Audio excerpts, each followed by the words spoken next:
like a bad trip. Yeah.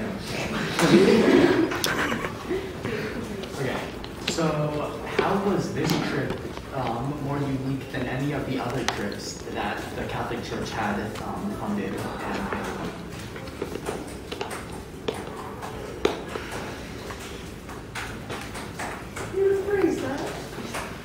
Okay. You claim that this trip was a more unique one than all the others, and that's like it gave Christopher Columbus special, like special allowances to do what he wanted. But what I want to know is how was this trip unique if you had taken it, if the Catholic Church had funded many trips before this one?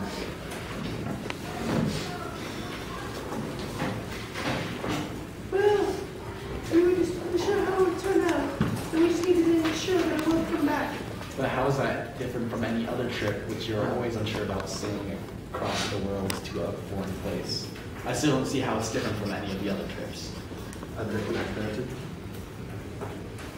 What was your objection? Asked and answered.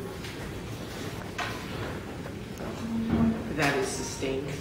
Please ask a different question. Okay. How? Okay. Well, I just. Just so you guys know, you have 3 minutes left. How was that trip different from all the? How was it unique from all the others? Or why did Christopher Columbus get special allowances for that trip?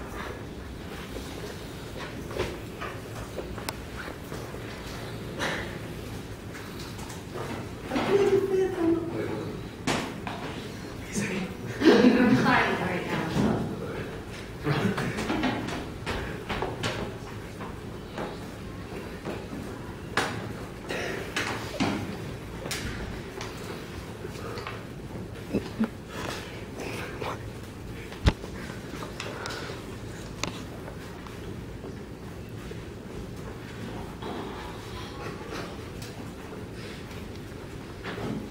Well, I feel that since he was successful with his previous trips, that this one required no change in rules, and that the wealth would still come back the same way.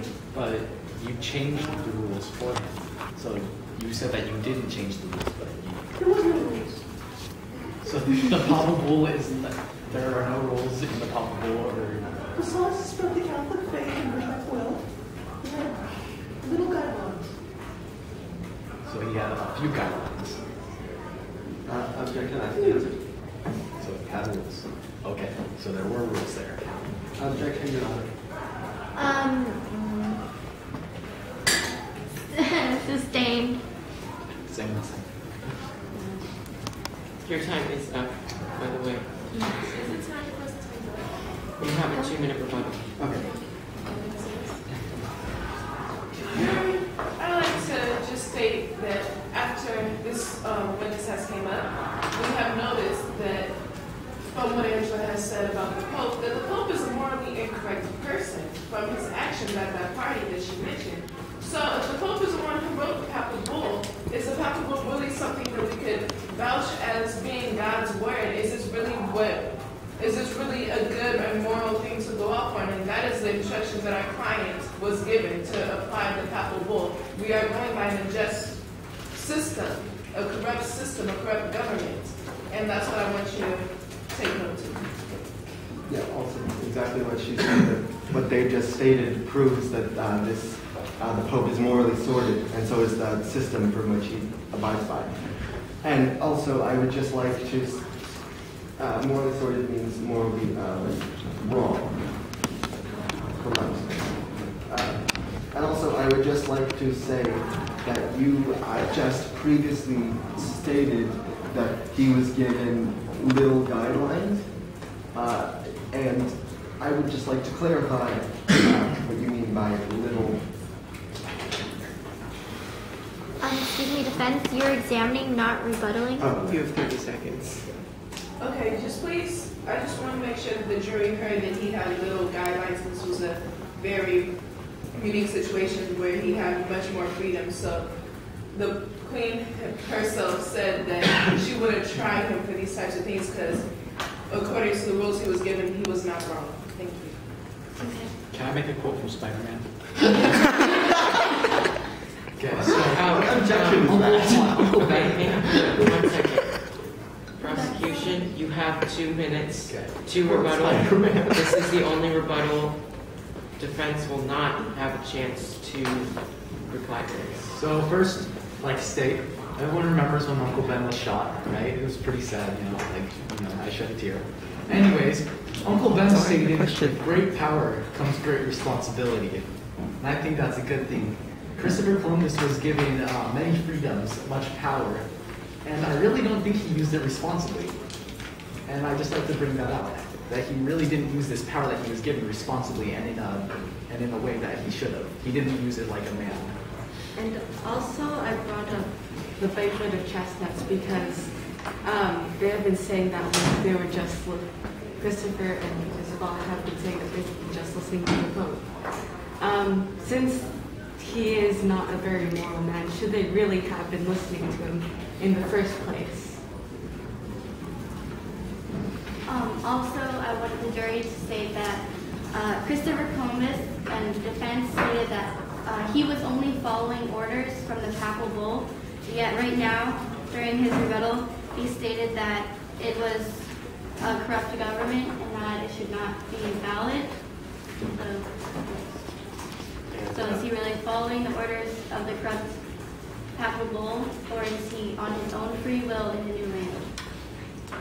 And one final word, Christopher Columbus, he was given a lot of power, and also in that power, he also had very little. His authority figures actually had very little power over him because he was thousands of miles away across the Atlantic. So even if he did not obey, or he did obey the papal bull, it wouldn't have really mattered up at that point. Because the truth was that he was, at that voyage, he was the foremost authority. He had the most power.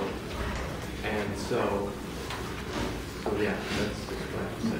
Thank you, prosecution. Defense, you may go back.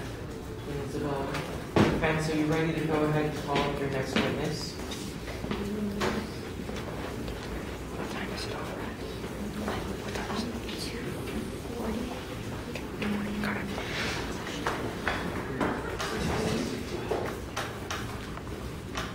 Defense, please don't forget that you are just wasting your own time here.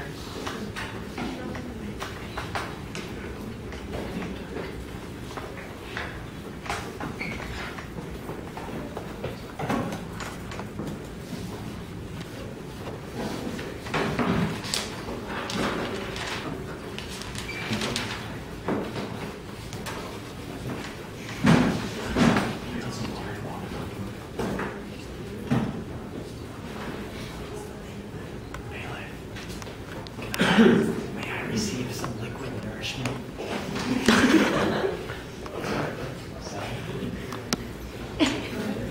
I'm dying.